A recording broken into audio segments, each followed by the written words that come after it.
Hello everyone, and now you can see your question number 11 of exercise 1.3. तो सबसे पहले read करते हैं क्वेश्चन नंबर 11. लिखा है अ garment shop earns a profit of ₹100 on every shirt. देखिए क्या है कि गारमेंट शॉप है वो ₹100 अर्न करता है एक शर्ट पे, यानी कि वन शर्ट पे कितने रुपीज अर्न करता है? 100. अर्न करना मतलब प्रॉफिट हो रहा है, यानी कि ₹100 प्लस का 100. Okay. And loses ₹50 on every sale of half pant. तो वन हाफ पैंट पे, एवरी हाफ पैंट यानी वन हाफ पैंट पे कितना लूज कर रहा है?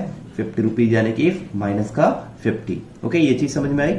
इसके बाद आगे क्या करेगा? A part. The shop sells in a month 50 shirt and 150 half pant. अगर एक शॉपकीपर ने 50 शर्ट को सेल किया, 50 शर्ट तो देखिए मैंने कहा है ऑन एवरी शर्ट ₹100 गेन कर रहा है प्लस का, on every half pant minus ₹50 है ना. आगे लिखा है total shirt sold in 1 month. कितनी है? 50. ठीक है. अब ये बताइए 50 शर्ट उसने सोल्ड करी, सेल करी, उसमें उसे कितना प्रॉफिट हुआ? क्योंकि शर्ट पे प्रॉफिट हो रहा था, शर्ट पे ₹100 का प्रॉफिट हो रहा था. भाई एक शर्ट पे ₹100 का, तो 50 शर्ट पे कितना होगा? 50 इंटू 100 दैट इज 5000, यानी प्लस का 5000. तो यही मैंने किया. Profit on 50 shirt that is 50 into 100 that is 5000. अब आगे क्या कहा है? And 150 half pants. और क्या करा उसने? सेल करी 50 शर्ट एंड 150 हाफ पैंट्स. अब देखिए एक हाफ पैंट कितने लॉस हो रहा था? ₹50 का. तो 150 का कितने का लॉस होगा? देखिए माइनस ₹50 का, तो 150 दैट इज 7500. जब 150 की 50 से मल्टीप्लाई करेंगे तो आएगा माइनस का 7500. ये माइनस क्या शो कर रहा है कि ये लॉस है, और ये प्लस क्या शो कर रहा है? ये प्रॉफिट है. तो ओवरऑल कुल मिला के इतने, यानी कि 50 शर्ट और 150 हाफ पैंट को सेल करने पे उसे प्रॉफिट हुआ या लॉस हुआ टोटल? तो देखिए टोटल के लिए करेंगे, दोनों को ऐड करेंगे. लिखा है total half pant sold in 1 month 150, तो amount losing on 150 that is 7500. वो भी कैसा? माइनस का. अब लिखा है ओवरऑल ना टोटल प्रॉफिट या लॉस. देखते हैं प्रॉफिट हुआ या लॉस हुआ. दोनों को प्लस कर दिया. पहले वाले पे कितना प्रॉफिट हो रहा था? 5000 का. शर्ट पे हमें प्रॉफिट हो रहा था 5000 का, और इस पे हमें लॉस कितना हुआ? 7500 का. तो दोनों को प्लस कर देंगे. तो 5000 प्लस और ब्रैकेट में माइनस 7500. ब्रैकेट ओपन की तो माइनस 7500. जब 5000 में से 7500 माइनस करेंगे तो माइनस 2500. देखिए डिफरेंट साइन है तो सब्ट्रैक्ट होगा. बिग नंबर के आगे साइन है माइनस, तो माइनस 2500. ये माइनस साइन क्या शो कर रहा है? माइनस साइन ये शो कर रहा है कि हमें ओवरऑल लॉस हुआ है. कितना रुपए का? ₹2500 का हमें ओवरऑल लॉस हुआ है. आई होप कि आपको समझ में आ गया होगा. नेक्स्ट देखिए इसका B part. If the shop owner sells 50 half pants. Shop owner ने कितने हाफ पैंट सोल्ड किए एक मंथ में? 50. ये मैंने मेंशन कर दिया. अब 50 हाफ पैंट पे कितना लॉस हुआ था? पहले ध्यान रखिए हाफ पैंट पे क्या हो रहा था? लॉस हो रहा था. एक हाफ पैंट पे 50 का लॉस हो रहा था. तो 50 हाफ पैंट्स पे कितना होगा? 50 इंटू 50 दैट इज 2500 हमारा लॉस होगा. माइनस का 2500 लिखो, ये 2500 लॉस है, तो ये क्या है? निगेटिव होगा. ध्यान रखना ये कैसे ऐसे ट्रीट करेंगे? निगेटिव, क्योंकि ये लॉस है. अब आगे इसको ध्यान से समझिएगा, बहुत ध्यान से स्टेटमेंट सुनिएगा. लिखा है how many shirts he has to sell to earn a profit of 5000 per month. देखो क्या मतलब उसने कहा है, मींस बी पार्ट में पता चल गया उसे कितने का लॉस हो रहा है? माइनस ₹2500 का लॉस हो रहा है, यानी कि 25 का लॉस हो रहा है. अब उसने कहा बाकी की, ये तो बात रही हाफ पैंट की. हाफ पैंट जब उसने सेल किए तो उसे 2500 का लॉस हो गया. उसने कहा कि अब मैं शर्ट को, कितनी शर्ट को सेल कर दूं कि ओवरऑल मुझे कितने का फायदा हो? ₹5000 का फायदा हो. ये चीज समझ में आई. देखिए ओवरऑल फायदा मतलब half pant plus shirt equal to 5000. Means half pant में जितना अमाउंट में मिला या हमारे पास से गया, यानी प्रॉफिट हुआ या लॉस हुआ, प्लस शर्ट पे हमारा प्रॉफिट या लॉस हुआ, इक्वल टू कितना आना चाहिए? 5000. कुल मिला के ओवरऑल इन दोनों को ऐड करने पे आंसर कितना आना चाहिए? 5000. यानी कि हाफ पैंट को बेचने पे जितना प्रॉफिट लॉस हुआ, शर्ट को बेचने पे जितना प्रॉफिट लॉस हुआ, इक्वल टू 5000 होना चाहिए. ये चीज क्लियर हो गई. ठीक है. तो मैंने यहां पे देखिए, यहां पे लिखा हुआ है प्रॉफिट P/L. इसका मतलब प्रॉफिट और loss due to 50 half pants plus profit और लॉस ऑन कितनी शर्ट बेच दे. उसने कहा कितनी शर्ट को सेल करे कि ओवरऑल 5000 का प्रॉफिट हो जाए. कितनी शर्ट मुझे नहीं पता, तो मैंने मान लिया X शर्ट. तो प्रॉफिट और loss on X shirt equal to 5000, और प्रॉफिट होना चाहिए ओवरऑल तो प्लस का 5000. अब देखिए प्रॉफिट और loss due to 50 half pants कितना था? यहां पे हमने निकाले माइनस का 2500. अब देखिए एक शर्ट पे कितना प्रॉफिट हो रहा था? 100 रुपीज का। आपको स्टार्टिंग में लिखा है एक शर्ट पे 100 रुपीज का, तो एक्स शर्ट पे कितना होगा? आप सिंपल से देखिए, एक शर्ट पे 100 रुपए का हो रहा था प्रॉफिट। अगर एक शर्ट पे 100 रुपए का प्रॉफिट हो रहा है तो दो शर्ट पे कितना होगा? 200 का होगा। 5 शर्ट पे होगा 500 का। 7 शर्ट्स पे होगा 700 का। और एक शर्ट पे हमने क्या करा? जस्ट मल्टीप्लाई हो रहा है, यानी कि 2 शर्ट पे कितना? 2 इंटू 100 हो गया। 5 शर्ट पे कितना हो गया? 5 इंटू 100 हो गया। 7 शर्ट पे 7 इंटू 100 हो गया। अगर यहाँ पे 9 शर्ट कहूं तो 9 इंटू 100 इट इज 900 हो जाएगा। ऐसे ही अगर एक्स शर्ट कहूं तो क्या हो जाएगा? X into 100। ये चीज क्लियर हो गई? एक्स शर्ट पे कितना प्रॉफिट होगा? X into 100। तो मैंने लिखा एक्स इंटू 100। अब देखिए माइनस को 2500 इधर ले जाएंगे आरएचएस साइड, तो यह जो है प्लस का 2500। तो 5000 प्लस 2500 होता है 7500। और 100 इधर क्या है? मल्टीप्लाई में 100। जब आरएचएस साइड आएगा तो कहां जाएगा? डिवाइड में। 2 जीरो से 2 जीरो कैंसिल हो गया, कितना? 75। तो एक्स शर्ट हमने कितनी मानी थी? एक्स क्या चीज थी? Number of shirt. तो हमें कितनी शर्ट सेल हुई एक में? तो number of shirt sold in 1 month that is 75, यानी कि 75 शर्ट को वो सेल करेगा तो जाके कहीं उसे ओवरऑल प्रॉफिट होगा 5000। तो आई होप कि आपको समझ में आ गया होगा। इसके बाद देखिए एक्सरसाइज 1.2 का क्वेश्चन नंबर 11। देखिए हाँ 1.2 कंप्लीट हो चुकी है, बट एक बार क्वेश्चन नंबर 11 को देख लेते हैं। उसमें थोड़ा सा चेंज है, मैंने पहले करवाया था। देखिए मैं क्वेश्चन को रिपीट कर दूं, क्या था क्वेश्चन? क्वेश्चन ये था कि एक मंकी है, एक ऑयली पोल पे चढ़ रहा है वो। तो क्या हो रहा है? 5 मीटर क्लाइंब करता है। एक जंप में 5 मीटर क्लाइंब कर जाता है, और फिर क्या हो जाता है? 2 मीटर स्लिप कर जाता है। यानी कि मैं कह सकता हूं कि एक जंप में वो कितना जंप कर रहा है? चढ़ रहा है ऊपर, क्लाइंब कर रहा है, 3 मीटर चल रहा है। ये चीज क्लियर है? ठीक है।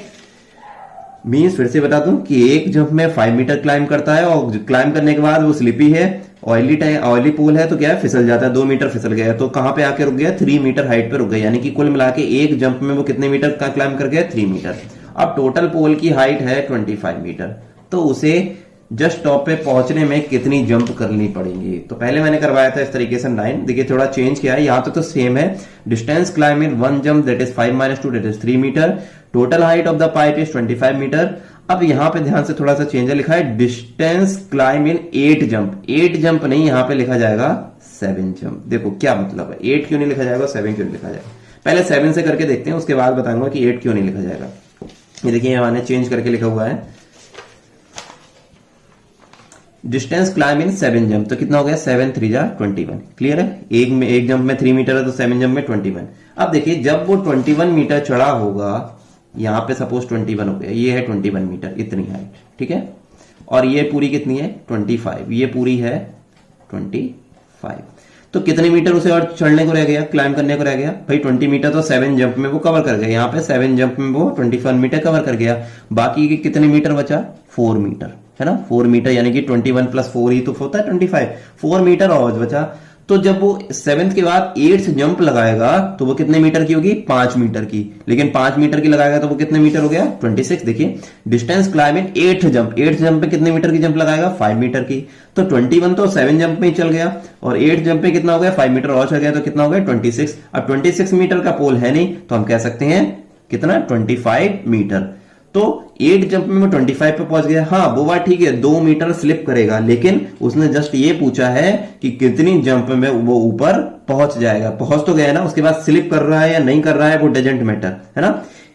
8th जंप में वो टॉप पे पहुंच गया। हाँ 2 मीटर फिसल जाएगा, 2 मीटर फिसलने के बाद मतलब वो नीचे आ जाएगा, बट क्या होगा? हमें उस फिसलने वाले को लास्ट वाला जो 8th जंप होगी उसको, उसमें जो स्लिप करेगा 2 मीटर, उसको काउंट नहीं करना है। क्यों? क्योंकि उसने कहा है जस्ट टॉप पे पहुंचना है ना, कि कितने जंप में वो जस्ट टॉप पे पहुंच जाएगा। तो 21 मीटर पहुंच गया 7 जंप में, और उसके बाद जो 5 मीटर की जंप लगाएगा वो उसमें टॉप पे उसे पहुंचा देगा। तो टोटल जंप कितनी है? 8 जंप में वो टॉप पर पहुंच जाएगा, ना कि 9। पहले मैंने 9 लिखवाया था, 9 नहीं होगा, 8 होगा। तो इसका आंसर 8 होगा, तो उसे चेंज कर लीजिएगा। नेक्स्ट देखते हैं इसके बाद। हाँ कोई बात नहीं, आप उसी को चाहे करेक्ट कर लीजिएगा, या इसको लिख के एक्सरसाइज 1.2 आगे डाल के क्वेश्चन नंबर 11 डाल के आगे भी सॉल्व कर सकते हैं। ओके, कैसे भी कर सकते हैं, उससे कोई प्रॉब्लम नहीं है। नेक्स्ट देखते हैं एक्सरसाइज 1.4 क्वेश्चन नंबर ए, जो कि फिलअप में, मैं इसका फोटो क्लिक करके आपको सेंड कर दूंगा। मैं रीड कर रहा हूं, आप इसे सुनिए और समझिए। फर्स्ट फिलअप है division is an dash operation of multiplication. देखो डिवीजन एक तरीके किस तरीके का ऑपरेशन है, मल्टीप्लिकेशन का इनवर्स, उल्टा, है ना। जैसे एडिशन क्या है, सब्ट्रैक्शन का उल्टा होता है, सब्ट्रैक्शन एडिशन का उल्टा है, ऐसे ही मल्टीप्लाई जो होता है डिवाइड का उल्टा होता है। तो ये बोल दिया उल्टा मतलब रिवर्स या इनवर्स, है ना। नेक्स्ट है if the dividend on and the divisor are of same sign then the quotient will always be. देखिए अगर डिविडेंड यानी कि अगर मैं कहूं ये -2 अपॉन -5, ये दोनों सेम साइन के हैं, है ना, तो माइनस माइनस कैंसिल होगा, आंसर जो आएगा 2/5 ये कैसा आएगा, प्लस का। और दोनों अगर 2/5 है तो 2/5 है, यानी कि ये दोनों अगर न्यूमरेटर डिनोमिनेटर का दोनों सिंबल प्लस है तो आंसर प्लस में आता है, चाहे वो दोनों प्लस हो चाहे दोनों माइनस हो। तो हमेशा आंसर जब दोनों का क्या हो, सेम साइन हो तो आंसर क्या होता है, प्लस। मैंने टेबल भी बनवाई थी। नेक्स्ट है if the dividend and the divisor of different sign, अगर साइन डिफरेंट हो, एक प्लस हो एक माइनस हो, -2/-5 तब भी -2/5 होता है, और -5/2 हो तब भी -5/2 ही होता है। यानी कि अगर साइन डिफरेंट हो तो हमेशा आंसर किसका आता है, नेगेटिव आता है, तो नेगेटिव।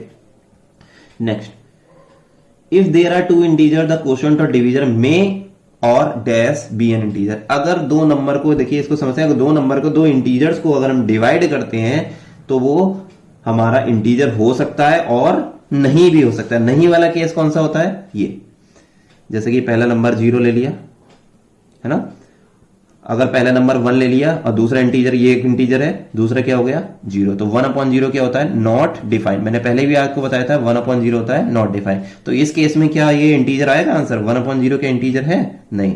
हाँ, 0 को 1 से डिवाइड करेंगे तो 0 ही आएगा जो कि एक इंटीजर है। 0 को 1 से डिवाइड करेंगे तो 0 आएगा, लेकिन 1 को 0 से डिवाइड करेंगे तो नॉट डिफाइन आता है जो कि एक इंटीजर नहीं है। तो हो भी सकता है और may not be integer. Next है E part, integers are not dash under division. Integers जो होते हैं क्या डिवीजन के केस में क्लोज्ड होते हैं, डिवीजन केस में इंटीजर होते हैं, यानी कि जो प्रॉपर्टीज मैंने बताई थी a divided by b equal to b divided by a, क्या ऐसा होता है, नहीं, कोई भी प्रॉपर्टी इसमें फॉलो नहीं होती डिवीजन की। 3 नंबर में अगर कम्यूटेटिव प्रॉपर्टी की बात कर लूं, a divided by b divided by c equal to a divided by b divided by c, या लास्ट की 2 में ब्रैकेट, तो क्या ये प्रॉपर्टी होती थी, नहीं होती थी, है ना। तो इसमें लिखा है integers are not closed under division, integers division के केस में क्लोज नहीं होते हैं, है ना। Next G part, division of any integer by 0। किसी भी इंटीजर की अगर 0 से डिवाइड कर दूं, यानी कि 1 को अगर 0 से डिवाइड कर दूं तो आंसर क्या आता है, 1 को 0 से डिवाइड कर दे तो आंसर क्या आता है, नॉट डिफाइन।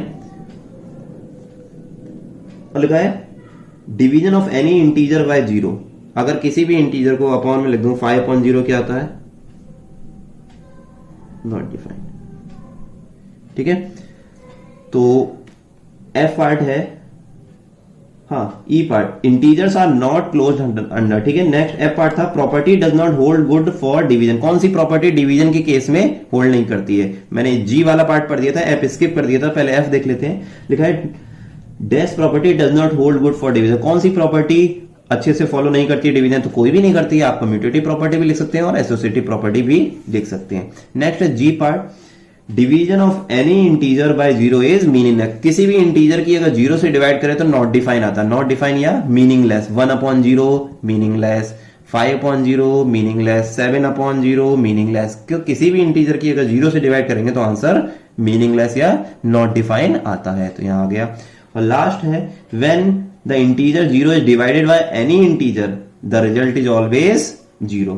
क्या मतलब, व्हेन द इंटीजर 0, कोई भी इंटीजर है एक 0 है, किसी दूसरे इंटीजर से डिवाइड करें, यानी कि 1 0/5, दूसरे इंटीजर 0/7, यानी कि न्यूमरेटर में 0 हो, डिनोमिनेटर में कुछ भी हो, 1 5 7 8 कुछ भी हो सकता है, तो हमेशा आंसर क्या आता है, 0 ही आता है। सिंपल सा मतलब वही है जो मैंने बताया था कि 0/1 इज 0, यानी कि 0/1, 0/2 भी 0, 0/5 भी 0, 0/7 भी 0, 0/9 भी 0, बट 1/0, 2/0, 3/0, 7/0 ये सारा क्या है, नॉट डिफाइन, नॉट डिफाइन या मीनिंगलेस, नॉट डिफाइन। यानी कि अगर डिनोमिनेटर में 0 है तो नॉट डिफाइन, और न्यूमरेटर में 0 है तो, बट ध्यान रखना उसने कहा है कि अगर when the integer 0 divided by any integer, any integer का एक केस है, न्यूमरेटर में तो 0 is divide by any integer. अब एनी इंटीजर में तो डिनोमिनेटर में भी तो 0 हो सकता है, लेकिन 0/0 नहीं होना चाहिए, तो इसका आंसर